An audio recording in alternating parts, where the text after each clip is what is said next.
Lucy. How does one describe Lucy?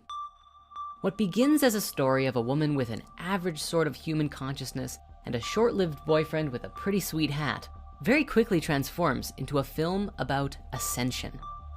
So as always, spoiler alert, and let's get into it. The idea of Lucy is the rapid escalation from a low level of consciousness and progressively moves into trying to describe what might happen if someone was to experience transcendent superconsciousness and unlock new powers that come along with it along the way. It is a commentary both on theoretical human evolution and psychedelics, actually very much psychedelics, LSD to be specific. In a way, the whole movie seems to be based around it. Allow me to explain. In the opening narrative, we see cell mitosis, followed after with a shot of Lucy, the 3.2 million year old first early human, Australopithecus, before quickly cutting to Lucy, the 25-year-old woman studying in Taipei.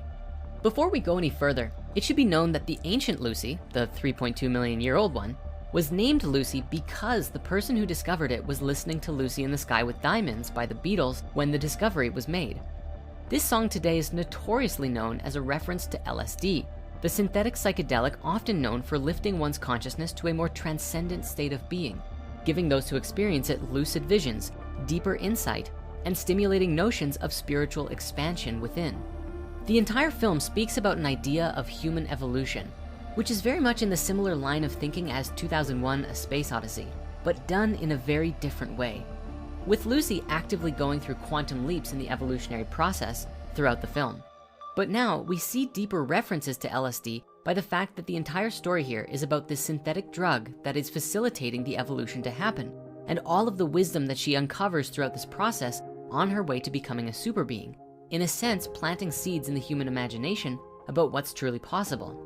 This is just a bit of personal conjecture here, but my overall experience with this film was that it seemed to me like the natural outcome of what would happen if a filmmaker were to have an LSD experience and then a conversation about humans overclocking the capacity of the brain.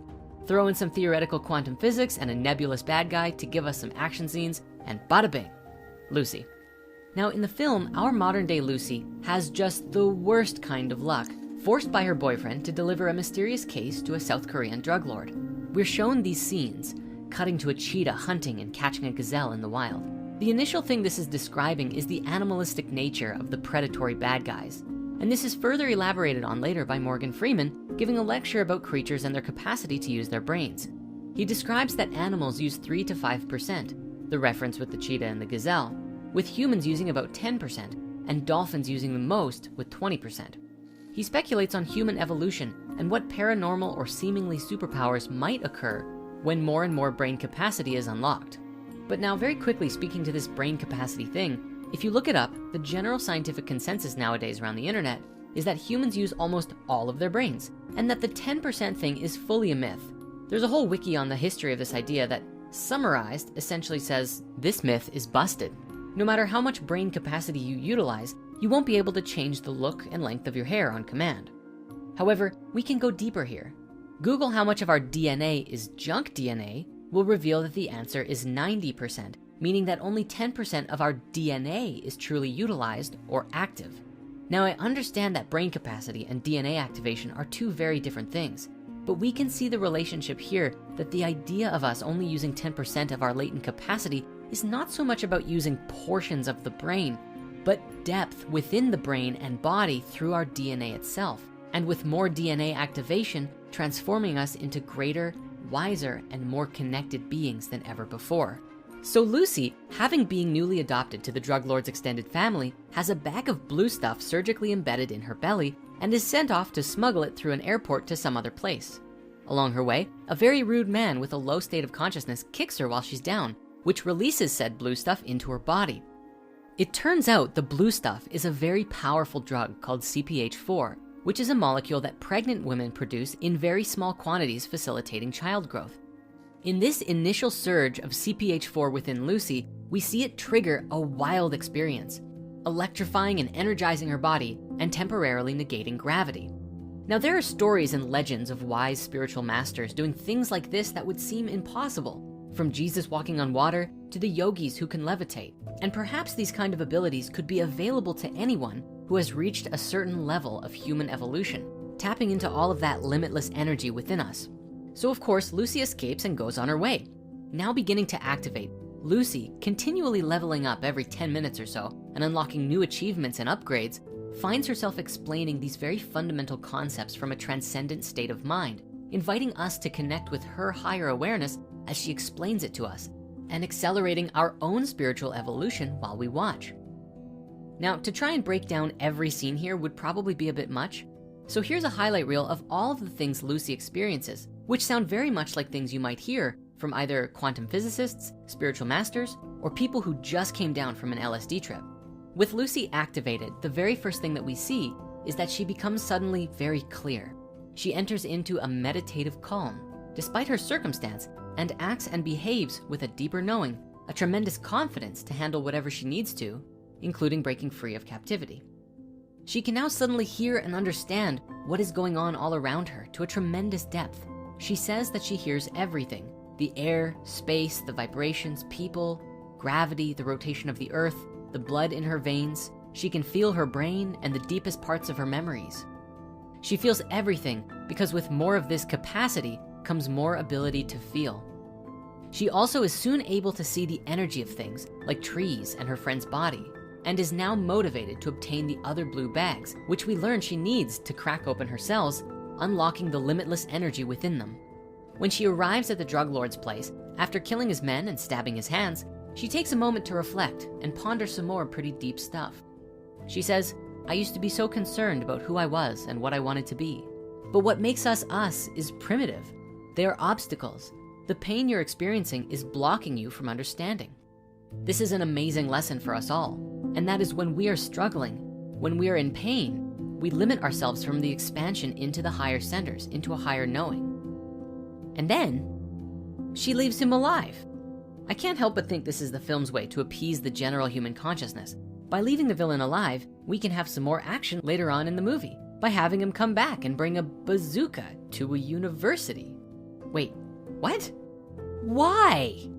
Anyway, soon after this, she levels up again and unlocks the ability to telepath into Morgan Freeman's TV and manipulate various frequencies like radios and to appear on his smartphone screen. She says that all of the things that make us human are fading away. She doesn't feel pain, fear, desire, or things that make her a person. As these all fade away though, the workings of the universe become available to her, deep intrinsic understandings of the fabric of reality. Here she is undergoing a rapid state of ego death. Her consciousness is colonizing her own brain, activating it, and leading her towards her transcendent death very quickly.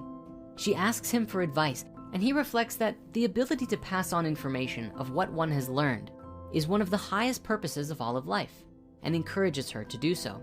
She says that she'll be there in half a day, and they part ways. Now, there's a very interesting scene in the airplane where Lucy, on her way to see Morgan Freeman, has this experience of tasting some champagne. And let me tell you, her ascending body cannot hold its liquor, because within minutes, she is exploding into particles of light in the bathroom. Now, we're never really offered a concrete explanation as to why this scene is there. And personally, I kind of think it's there just essentially to be a scene of Lucy in the sky with diamonds of light. Anyway, a bunch of action scenes later, we arrive at Morgan Freeman's place and she continues to blow minds with quantum theoretical physics and describes that time is the only unit of measure, for time legitimizes anything's existence. Without time, we don't exist because we become one with everything. Professor Freeman expresses his concern that humanity is not ready for this kind of knowledge. It could bring chaos.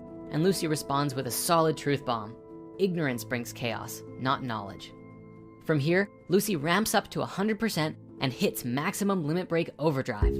She takes all of the CPH4 and her body transforms into, like, venom? Actually, it might be a bit more like a Matrix reference. The black body form she takes is similar in nature to the Sentinels in the Matrix.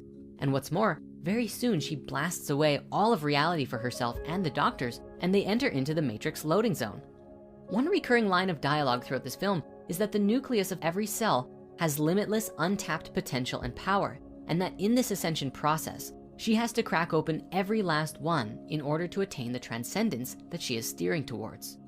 Eventually, in this process, she starts warping all over the place through time and space, watching human evolution transpire in certain ways. It's interesting that as she's blasting through New York, nobody even takes notice of her, even as she goes backwards in time, until she goes back far enough and sees some Native Americans, who all look at her, very puzzled. This might be a subtle commentary about how humans today are notoriously distracted and do not pay attention to what's going on nearly as much as they could. Lucy then meets the first Lucy, and when they touch, future Lucy goes back to the beginning of time and blinks out of existence. The film ends with her texting her police buddy that she is everywhere, essentially transitioned into an omnipresent consciousness that exists beyond time and space, and telling the audience, life was given to us 1 billion years ago, and now you know what to do with it. The key to this movie, I feel, is to watch it while playing with ideas in your mind of what human evolution could truly look like. Could it be possible to transcend time and space and step into alternate realities with heightened abilities, just as some ancient spiritualities discuss that we can? For most people, this movie is just a movie. But who knows? Maybe anything really is possible. Lucy is telling us that we now know what to do with the life that was given to us. Strive to evolve to the highest potential of our existence. I mean, that seems like a pretty noble thing to strive for.